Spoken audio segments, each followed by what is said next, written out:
Et oui, le jingle qui nous installe maintenant dans la thématique famille avec le docteur. Aujourd'hui, on parle des véritables besoins de l'enfant. On se dit qu'on a des enfants à la maison, on pourvoit à leur santé, sécurité, leur apporter de l'amour, mais semble-t-il que cela n'est pas forcément tout. Ce dont ils ont besoin. Le docteur va nous donner dans quelques instants les véritables besoins de l'enfant et surtout comment bien y répondre. Bonjour docteur. Bonjour Alix, bonjour Kerry. Bonjour, bienvenue. Merci infiniment. Alors, on va donc commencer. Si on parle de véritables besoins de nos enfants, c'est qu'il y en a qui ne sont pas forcément véritables. Absolument, absolument. La différence. Oui, souvent, il faut voir que les enfants expriment des besoins. Donc, il y a une grosse différence entre les besoins qui sont exprimés et les besoins qui sont réels. Parce qu'un enfant peut exprimer un besoin qui n'est pas forcément son besoin réel dans l'instant. Je veux dire, on peut voir ça au niveau d'un adulte, par exemple, qui peut demander de l'argent alors qu'on est juste au début du mois et il est fonctionnaire, il est salarié. Et donc, son besoin exprimé, c'est peut-être le besoin d'avoir un billet là maintenant, mais en réalité, son besoin n'est pas forcément celui d'avoir un billet régulièrement. Donc, il faut se poser la question de savoir, mais pourquoi est-ce que quelqu'un qui est salarié, au plus tard le 5 du mois, il n'a pas d'argent soudain?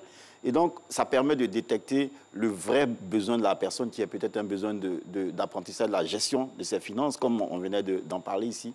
Donc, c'est la même chose. La difficulté au niveau des enfants, c'est que eux, ils n'expriment pas toujours leurs besoins réels, contrairement aux adultes qui peuvent réfléchir, détecter eux-mêmes leurs besoins et les exprimer. Les enfants, c'est ça la difficulté. Ils ont des besoins qu'ils extériorisent et derrière le schéma de ces besoins qui est extériorisé, il y a toujours leur vrai besoin qui est derrière, en arrière-plan.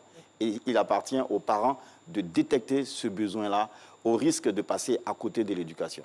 Et par votre expertise, on va essayer de trouver les méthodes pour pouvoir détecter les véritables besoins de nos enfants. Le temps pour nous de suivre cet élément qui a été tourné par Pascaline Kwame, à savoir les besoins de l'enfant, comment vous les appréhendez. La question vous a été posée, le résultat ici.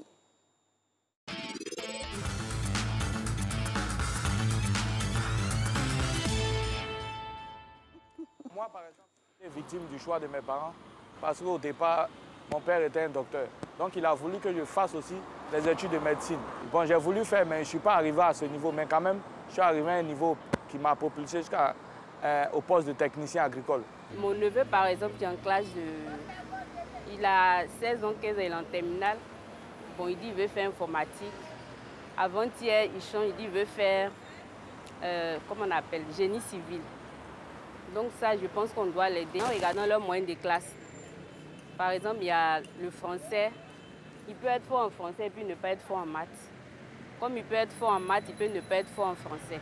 Il y a 3 filles. Moi, j'ai choisi, j'aimerais qu'une de mes filles fasse la médecine, l'autre fait l'ingénierie. Et puis, bon, j'ai choisi pour l'autre le test de l'air. Tes enfants, tu dois choisir ce qu'ils vont faire.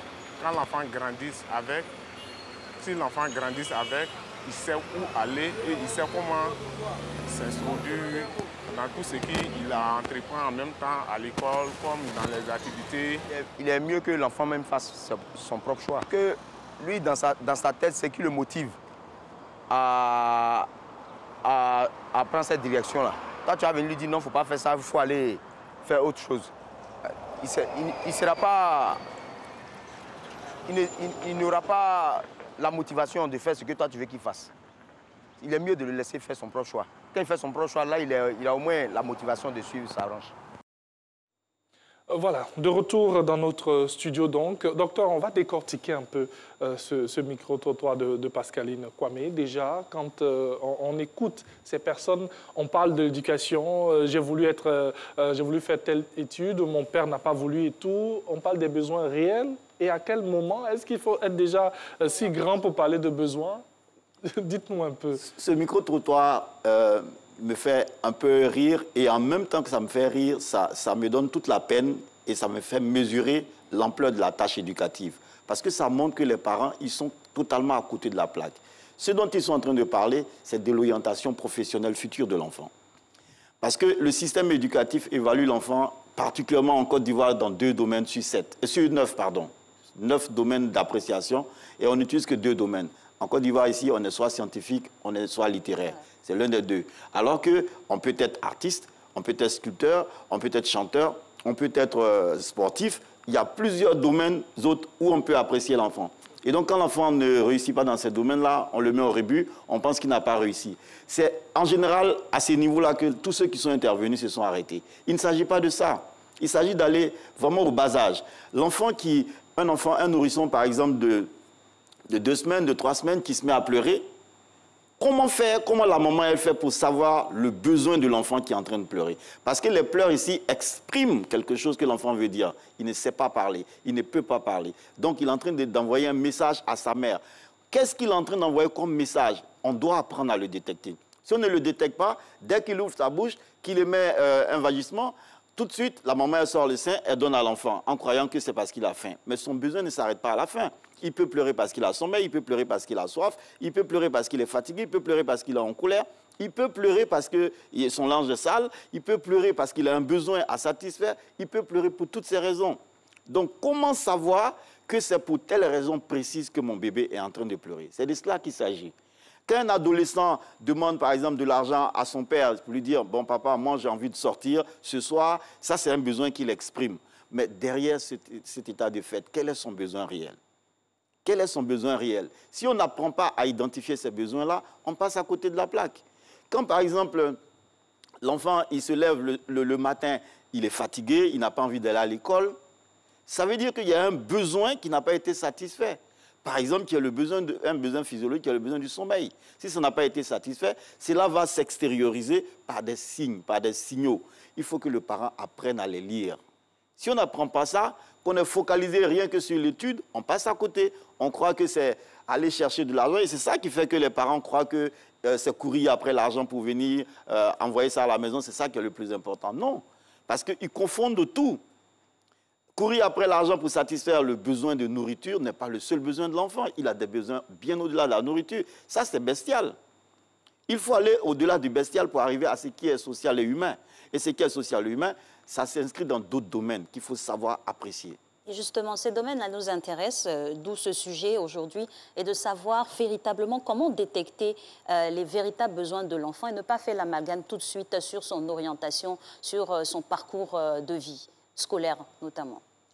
La première stratégie ici à déployer, c'est d'être proche de l'enfant, être son ami. Parce que quand on n'est pas proche de l'enfant, c'est difficile de détecter le besoin de quelqu'un dont on n'est pas proche. Ça montre toute la difficulté. Comment concilier l'agenda professionnel avec les responsabilités familiales? Il faut pouvoir concilier les deux. Il faut pouvoir se dépasser. Donc, être proche de son enfant, ça veut dire 2 choses. Ça veut dire ne pas déléguer son pouvoir parental. Ça veut dire ne pas déléguer son autorité parentale. Ça veut dire ne pas faire l'éducation de son enfant par procuration, par personne interposée. Ça veut dire être présent. On va me dire, ben, si mon agenda professionnel ne me le permet pas, j'ai dit oui, ça peut ne pas le permettre, mais le plus important à comprendre, c'est que je dois conquérir le cœur et l'esprit de l'enfant, pas forcément son corps. Si je n'ai pas conquis le corps de quelqu'un, ce n'est pas trop grave. Si je suis assis dans son cœur, je pourrais manipuler son esprit. Oui. Je pourrais, quand je dis manipuler, peut-être le terme est un peu fort. Hein. Voilà, parce que ça peut paraître négatif dans certains sens. Je veux dire que je peux orienter son esprit dans un sens ou dans un autre. Parce que je suis dans son cœur et dans son esprit. Vous voyez, l'enfant a des besoins. Et le premier niveau des besoins, on va le lire à travers, comment on appelle ça, la pyramide d'Abraham Maslow, qui dit que les besoins sont à 5 niveaux dans une pyramide. Et le premier niveau des besoins, c'est les besoins physiologiques à satisfaire. Manger, dormir, se coucher, satisfaire ses besoins naturels, etc. Voici les premiers besoins de l'enfant. Mais dans ces besoins-là, si le parent n'est pas proche, comment il peut savoir, quand on appelle par exemple à faire un nourrisson, comme je l'ai dit, comment savoir que mon nourrisson, là, actuellement, là, il a besoin de dormir? Il faut que la mère apprenne. Et les mères 4G qu'on a aujourd'hui, elles ne savent pas que quand un enfant, par exemple, commence à faire ça, ça veut dire qu'il a sommeil. Les mamans d'aujourd'hui, elles ne le savent pas. Elles sont à autre chose. Quand l'enfant il est en colère, même si vous lui donnez le sein qu'il est en train de téter, il va refuser même de téter. Le sein est dans sa bouche, mais il ne tète pas parce qu'il est en train de crier. Et quand il est en colère, tant que son besoin n'est pas satisfait, il va crier encore plus fort. Il faut que la maman le sache. Quand son linge est sale, il a une façon particulière d'extérioriser cela à travers les pleurs.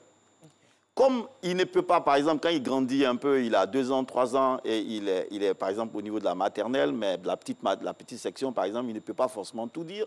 Quand il a un mal quelconque, il ne peut pas dire « maman, j'ai mal au ventre » ou alors « maman, j'ai mal à la tête, j'ai mal à la dent », etc. Il ne peut pas le dire.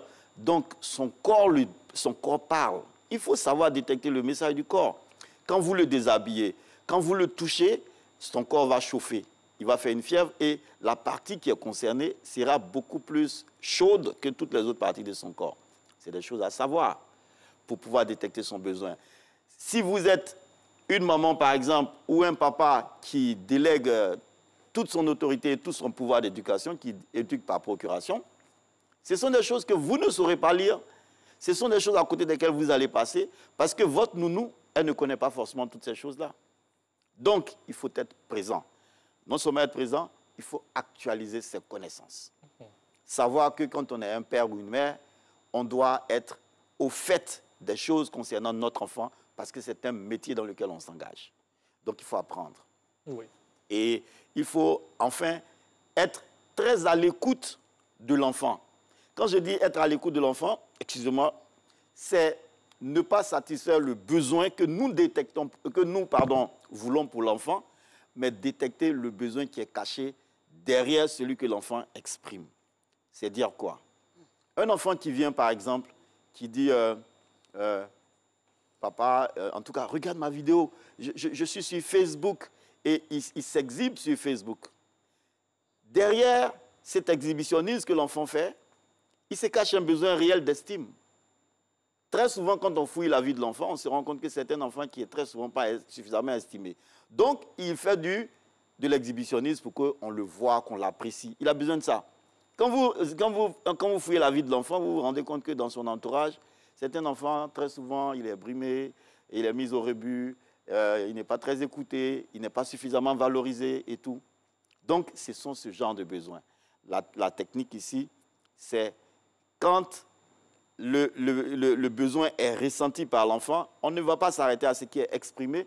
On va se dire, quelle est la sensation, quelle est l'émotion qui est créée à travers ce que je vois là en face de moi.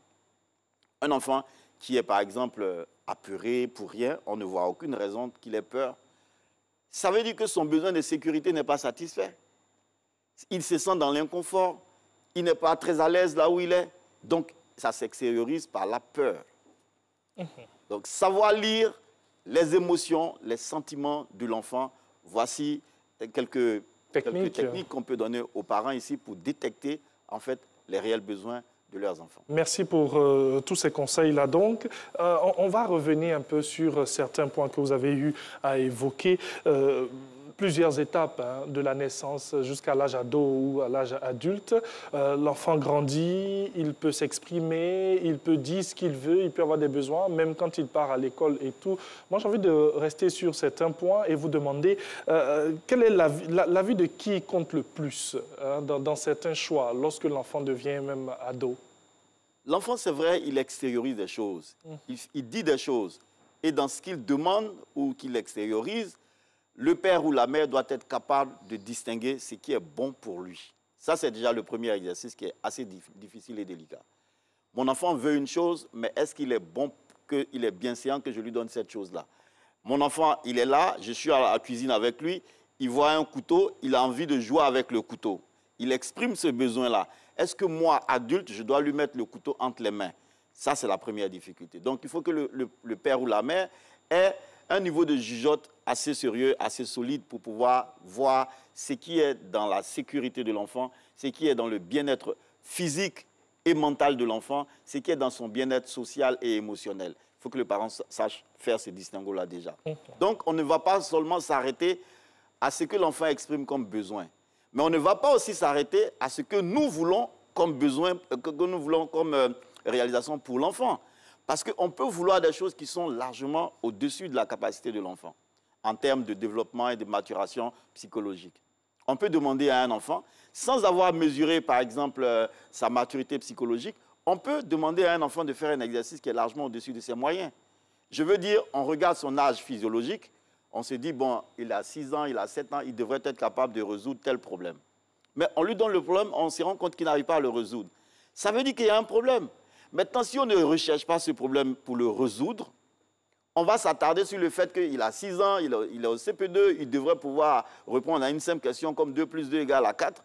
Il devrait pouvoir répondre à ça. On s'arrête à ça, alors que l'enfant peut être en train de souffrir d'une dyscalculie, par exemple. Il y a les troubles dysla, par exemple, dysorthographie, dyscalculie, dyslexie, tout ce que vous voulez. L'enfant peut être en train de souffrir de ça, qui sont des troubles du cerveau. Maintenant, si on ne va pas au-delà de ce qu'on voit, pour aller à ce qui est, on va abrutir cet enfant. On va vouloir absolument qu'il sache faire ces calculs-là immédiatement, sans y mettre la méthode, sans y mettre la manière, sans tenir compte de ses insuffisances. Et là, on est en train de fabriquer un monstre au lieu d'un enfant qui est bien formaté. Finalement, docteur, de tout ce que vous dites, c'est qu'il y a un élément qui est très important, c'est la recherche même de la connaissance et de l'analyse du profil de son enfant. Comment s'opère cette analyse du profil de son enfant? On peut en avoir plusieurs, parce qu'il faut connaître l'enfant aussi pour savoir réellement les besoins qui lui sont propres. Comment faire cet exercice-là? Parce qu'il y a des choses aussi qui restent abstraites. Si ce n'est pas dit, on ne sait pas. Si on ne le sait pas, on ne le sait pas. Très souvent, la difficulté que nous avons en tant qu'humains, c'est-à-dire quand on a des besoins, on prend des raccourcis au lieu d'aller à ce qui est, à ce qui doit être. Je sais que je vais faire des enfants. Et je sais que faire des enfants, je ne peux pas prétendre éduquer quelqu'un que je ne connais pas. Ça veut dire que j'ai besoin d'un minimum de formation, ne serait-ce qu'en psychologie de l'enfant. Il faut que je connaisse la psychologie de l'enfant, les stades de développement de l'enfant. À quel âge l'enfant exprime quel type de besoin. Il faut que je connaisse ça en tant que parent. Si je ne connais pas ça, je vais vers la connaissance. Je vais apprendre. Il y a les livres qui sont là, Internet est là. Tout est là aujourd'hui. Aujourd'hui, on n'a plus d'excuses. On n'a plus d'excuses. Tout est à notre disposition et c'est quasi gratuit. Quand je prends 200 francs de connexion Internet, qu'est-ce que j'en fais? Je suis sur Facebook en train de faire Congossa, comme on le dit en Côte d'Ivoire, alors que je peux faire des recherches parce que j'ai des enfants à éduquer. Quand, par exemple, l'enfant, il a 2 ans, et puis on lui dit, passe ici, il dit non. Fais ceci, il dit non. Fais ça, non, non. Quand il a ce non-là, et puis on dit, mais il est très impoli. C'est parce qu'on méconnaît l'enfant. C'est parce qu'on ne sait pas qu'à 2 ans, il est en train d'exprimer la première crise de l'humain, qui est la crise du non systématique, où il a le besoin d'affirmer son moi. Il a ce moment-là. Il n'est pas impoli. Il est en train de se suivre. Il s'expérimente lui-même en plus. Lui-même. Ça, il faut le savoir. Quand, par exemple, l'adolescent à 14 ans, on lui dit non, il ne faut pas faire ça, il ne faut pas sortir, reste ici, et puis il sort. On ne sait pas qu'à cet âge-là, le besoin le plus important, le plus impérieux de l'enfant, c'est de se sentir proche de ses amis. Sociabiliser. D'aller dehors. Donc, quand vous lui donnez des interdictions, vous voulez le contenir à la maison à cet âge-là, et puis il brave votre interdiction la nuit, il dépose quelque chose pour faire penser que c'est un homme qui est là, alors que lui, il est dehors. Vous vous dites, mais mon enfant, je lui donne tout, mais il est tout le temps dehors, je ne sais pas pourquoi il est dehors. Vous ne savez pas pourquoi il est dehors parce que vous ne connaissez pas la psychologie de l'enfant. Si vous saviez ça, vous allez plutôt chercher à encadrer ses sorties plutôt que de les lui interdire. Parce que c'est un besoin. Si vous ne satisfaisez pas ce besoin-là au bon moment, il va satisfaire ce besoin-là au mauvais moment. On aura affaire à un vieillard qui a 50 ans, les cheveux blancs, la barbe blanche, et puis qui est en boîte de nuit en train de danser comme un gamin de 8 ans. C'est ce qu'on va avoir. Parce qu'il n'a pas... Il faut faire attention aux besoins des autres. C'est important. C'est de comprendre justement qu'il faut pouvoir connaître ces choses-là. Et la connaissance ici, ça s'acquiert. C'est vrai, à l'école, malheureusement dans notre système encore, tout ce qui est lié à la psychologie, on n'en parle pas dans notre système éducatif et c'est triste. On parle du cœur, on parle du foie, on parle de l'estomac, on parle de tout. Mais tout ce qui concerne le cerveau, blackout total. On n'en parle pas. Alors que c'est un organe. Du coup, quand l'enfant il grandit, quand il a un problème, une maladie du cerveau, possession démoniaque, allons à l'église, alors que la personne a un problème du cerveau qui a besoin d'une prise en charge médico-psychologique. Bien sûr. Alors, docteur, on poursuit dans ce que vous êtes en train de dire. Il nous reste quelques minutes. Alors, dans cette émission, dans l'éducation de nos enfants, c'est vrai qu'on a parlé de cet avis qui compte, que ce soit pour l'enfant ou même pour les parents et tout. Mais dans ce cheminement, dans ce processus, est-ce que l'avis de certains membres de la famille compte aussi dans tout ce qui est besoin de nos enfants? Ça devrait compter si on était dans un environnement comme celui de nos villages d'antan. Avant, on vivait en communauté et tout le monde voyait tout le monde agir, tout le monde voyait tout le monde se mouvoir. Et donc, comme on connaît, on peut parler. Mais ici, chacun est chez lui. Je peux être votre frère, je peux être votre cousin, mais je vis à Yopougon, vous vivez à Cocody. Bon, nos liens de fraternité ne m'autorisent pas forcément à donner mon grain de sel dans l'éducation de votre enfant. Je peux le faire à titre générique. Je peux donner des informations génériques parce que peut-être j'ai ces informations-là. Mais pour le suivi particulier et spécialisé de l'enfant, on a besoin que ce soit des gens qui le connaissent, qui connaissent ses besoins. Parce que je l'ai dit, la méconnaissance du besoin réel de l'enfant est le réel problème des éducateurs. Ils ne connaissent pas les problèmes réels, les besoins réels de leurs enfants. Besoin de sécurité, besoin d'appartenance, besoin d'estime, besoin de réalisation. Un enfant, par exemple, qui est en adolescence, il a vraiment besoin d'estime. Très souvent, l'enfant va venir, « Papa, maman, tu as vu, non, j'ai eu 10. » Ou bien, « J'ai eu 9. » Notre première réaction, « Tu as eu 9 là. » Et les autres de la classe, ils ont eu combien? Comparaison. On fait la comparaison. Ouais. Alors que lui, il est venu avec joie pour vous dire, il a eu 9 parce qu'il est fier, il a juste besoin, il a envie d'entendre, oh, félicitations, mais c'est bien, mais tu as eu 9, tu peux faire mieux que ça, tu peux aller à 10 la prochaine fois. Ouais. Ce que tu as fait là, c'est extraordinaire. Tape dans ma main ici.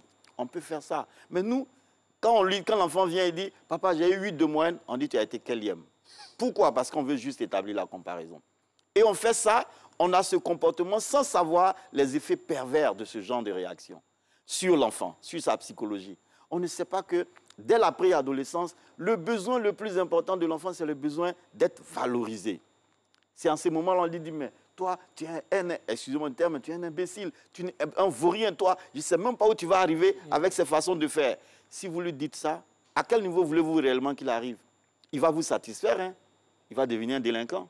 Et puis vous allez dire, non, je ne sais même pas où il a pris ça, ça je suis sûr que c'est chez son père. Et puis la mère dit, non, non, non, ça c'est chez vous là-bas, dans vos familles qu'on a pris ça. Et on est dans ce genre de débat, au lieu d'aller à l'essentiel. L'essentiel qui est de savoir qu'à ces niveaux-là, quand mon enfant fait quelque chose, je dois remplacer les reproches par des encouragements, systématiquement. Il a besoin d'être valorisé. Et la valorisation ici va passer nécessairement par la responsabilisation. Alors, docteur, finalement, le modèle d'éducation à privilégier beaucoup plus, c'est le modèle collaboratif plutôt que celui de l'autorité.